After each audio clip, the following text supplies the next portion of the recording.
नमस्कार शेतकरी मित्रांनो, जर तुम्ही शेतकरी असाल तर हा व्हिडिओ खास तुमच्यासाठीच आहे. आपण शेतामध्ये वेगवेगळ्या प्रकारची पिके घेत असतो. त्यातून आपल्याला योग्य तो बाजारभाव मिळतो. परंतु आपल्या पिकातून सरासरी ॲव्हरेज म्हणजे उत्पादन हे कमी मिळाल्याने शेतीतून बाजारभाव असूनही त्या बदल्यात पैसे मिळत नाहीत. त्यामुळे शेती पिकातून उत्पादन वाढवण्यासाठी योग्य उपाययोजना कराव्या लागतील. आज आपण या व्हिडिओच्या माध्यमातून टोमॅटो पिकाला चांगली फुलकळी येण्यासाठी कोणती महत्त्वाची काळजी घ्यावी लागेल याबद्दल माहिती देण्याचा प्रयत्न करणार आहोत. मित्रांनो, टोमॅटोला चांगली फुलकळी येण्यासाठी पाणी हे खूप महत्त्वाचे असून त्याचबरोबर खताचे पण तितकेच महत्त्वाचे स्थान आहे. फुलधारणेसाठी बोरॉन आणि कॅल्शियमची फार गरज असते.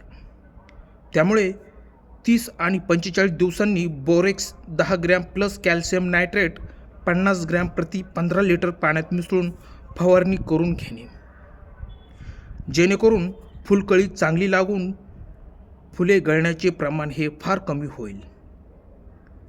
साधारणपणे पुरेसे आपल्या जमिनीत कॅल्शियम नसल्यास किंवा पाणी वेळेवर दिले नाही तर फुलगळ खूप मोठ्या प्रमाणात होताना दिसते.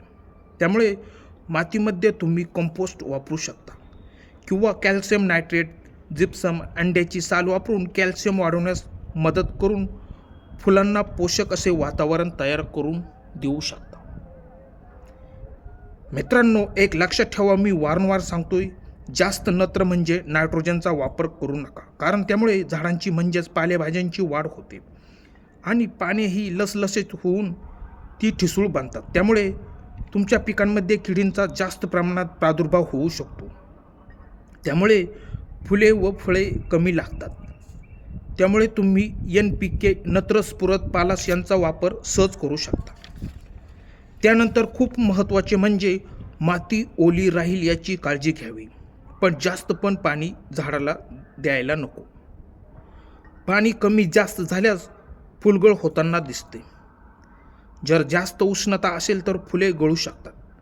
आपल्याला वाटले की आज जास्त प्रमाणात उष्णता जाणवते तर फुलांवर हलक्या पाण्याचा फवारा मारून वातावरण थंड करून घ्यावे, त्यामुळे परागीभवन सुधारते.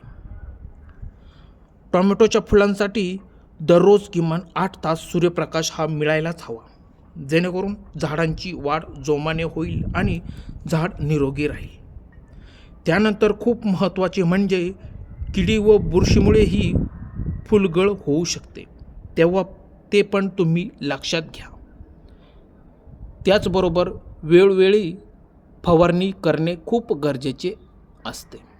फवारणी केल्याने रोगराई गेल्याने फुलगळ कमी होण्यास खूप मदत होऊ शकते. तेव्हा मित्रांनो, कसा वाटला व्हिडिओ? आवडल्यास लाईक करा, शेअर करा, सबस्क्राईब करा. धन्यवाद शेतकरी मित्रांनो.